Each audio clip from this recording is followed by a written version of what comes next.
श्रीमते रामानुजाय नमः। जय जय श्री सुदर्शन, जय जय श्री सुदर्शन। रूढस्तरलवले रुचिरदलचयः श्यामलैः शस्त्रजालैः ज्वालाभिः सप्रवालप्रकटितकुसुमो बद्धसङ्गैः पुलिङ्गैः प्राप्तानां पदमूलं प्रकृतिमधुरया छायया तापहृद्वः दत्तामुद्धो प्रकाण्डफलमभिलषितं विष्णुसङ्कल्पवृक्षः। இன்றைய தினம் இந்த சுதர்சன பகவான் என்பவர் யார் என்பதாக இங்கே ஒரு தெளிவுபடுத்துகிறார் என்று சொல்கிறார். இவ்வளவு நாளா சக்கரத்தாழ்வார் சுதர்சன பகவான் என்றெல்லாம் கேள்விப்பட்டு வந்தோம். அவருக்கு 16 கைகள் இருக்கின்றன, 32 திருக்கரங்கள் இருக்கின்றன, 8 என்றும் 4 என்றெல்லாம் பலவிதமான வடிவங்கள் இருந்தாலும் எம்பெருமானுக்கு பக்தி என்று ஸ்வரூபத்தை காட்டுங்கோள் என்று சொன்னால் எம்பெருமானே நம்மாழ்வாரைத்தான் காட்டுவாராம். அதைப்போல் கோபஸ்திரீகளைத்தான் காட்டுவாராம். அதே மாதிரியாக ஞானம் என்று வந்தால் இங்கே ஹயக்ரீவனையும் வராகனையும் காட்டுவார்கள். அதைப்போல் எம்பெருமானுடைய பக்தியினுடைய முதிர்ந்த ஸ்வரூபம் எது என்று கேட்டால் ஆண்டாளை காட்டுவார்களாம். அதற்கும் அடுத்ததாக வைராக்கியம் என்று வந்தால் ஆஞ்சநேயனை காட்டுவார்கள். ஏனென்றால் அவன் வைகுண்டவாசோபி நமேபிலாஷா என்று சொன்னான். இந்த இச்சுவை தவிர யான் போய் இந்திரலோகமாளும் அச்சுவை பெரினும் வேண்டேன் அரங்கமானகருளானே என்று தொண்டடிப்படியாழ்வார் சொன்ன மாதிரியாக வைராக்கியம் என்றால் ஹனுமான் தான்.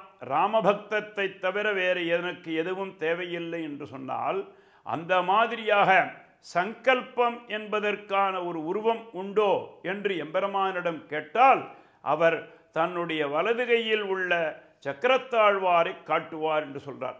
சங்கல்பம் என்று சொல்லுகிறார் இங்க.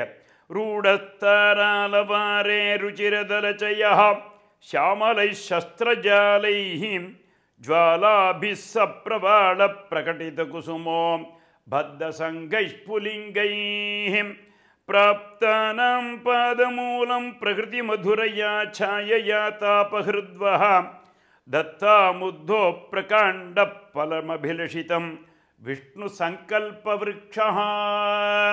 சுதர்சன பகவான் என்பவர் எம்பெருமானுடைய சங்கல்பத்தினாலேயே வடிவழவாக இங்கே எழுந்தருளியிருப்பவர். இவருடைய சங்கல்பம் என்ன என்று கேட்டால் துஷ்ட நிகிரக சிஷ்ட பரிபாலனம் என்பதுதான். எம்பெருமானுடைய சங்கல்பமும் அதுதான், சக்கரத்தாழ்வாருடைய சங்கல்பமும் அதுவாகவே இருப்பதனால இரண்டு சங்கல்பமும் சேர்ந்ததனால நாம் எல்லாம் நல்ல விதமாக எழுந்தருளி இருக்கிறோம், நல்ல விதமாக வாழ்கிறோம் என்று சொல்கிறார் இங்க. அப்போ இதன் மூலமா என்ன கிடைக்கிறது இந்த ஸ்லோகத்தின் மூலமாக என்று சொன்னால் நம்முடைய சரீரமானது நல்ல விதமான பலத்துடனும் ஆரோக்கியத்துடனும் இருக்கும் என்று சொல்கிறார். இப்போ கார்த்தால எழுந்ததும் என்ன வேணும்னு கேட்டாக்க இந்த மாத்திரை இருக்கா அந்த மாத்திரை இருக்கான்னு தேடுறதுக்கு பதிலாக இந்த சுதர்சன பகவானுடைய பலன் தரும் தோத்திரத்தை நாம் கேட்டாலே நம்முடைய தேகமானது பலம் பெறுமாம், சர்வவிதமான வியாதிகளும் நிவர்த்தி பெறும் என்று சொல்கிறாருங்க. ஏன்னு கேட்டால் சங்கல்ப விருட்சம் என்று பெயர். சங்கல்பம் என்ன சங்கல்பம் என்று கேட்டால் உங்களை நான் காப்பாற்றியே தீருவேன் என்பதுதான் எம்பெருமானுடைய சங்கல்பமும் சக்கரத்தாழ்வாருடைய சங்கல்பமும் ஒன்றாகவே இருப்பதனால இரண்டு சங்கல்பமும் சேர்ந்து நாம் கையை இப்படி வைத்து கொள்ளும் பொழுது அது எந்த மாதிரியாக இருக்கிறதாம், அது சக்கரத்தாழ்வார் சுதர்சன பகவானுடைய சொரூபமாகவே எல்லோருக்கும் காட்சி அளிப்பதனால அந்த தோத்திரத்தை நாம் அனுதினமும் செவிமடுப்பதனால தேகம் என்பது பலம் பெற்று ஆயுள் ஆரோக்கியத்தோடு இருக்கலாம்னு சொல்றார். ரூடஸ்தராலவாரே ருச்சிரதலச்சயः श्यामलैः शस्त्रजालैः ज्वालाभिः सप्रवालप्रकटितकुसुमो बद्धसङ्गैः पुलिङ्गैः प्राप्तानां पादमूलं प्रकृतिमधुरया छायया तापहृद्वः दत्तामुद्धो प्रकाण्डफलमभिलषितं विष्णुसङ्कल्पवृक्षः.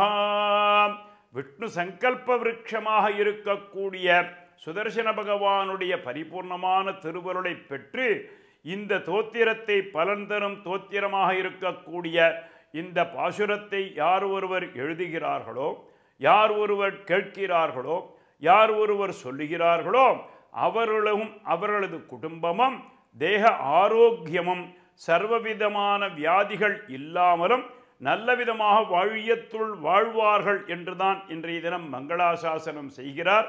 நாமும் இந்த தோத்திரத்தையே அனுதினமும் ஸ்மரித்து ஜெய ஜெய ஸ்ரீ சுதர்சன ஜெய ஜெய ஸ்ரீ சுதர்சன ஸ்ரீமதே ராமானுஜாய நமஹ.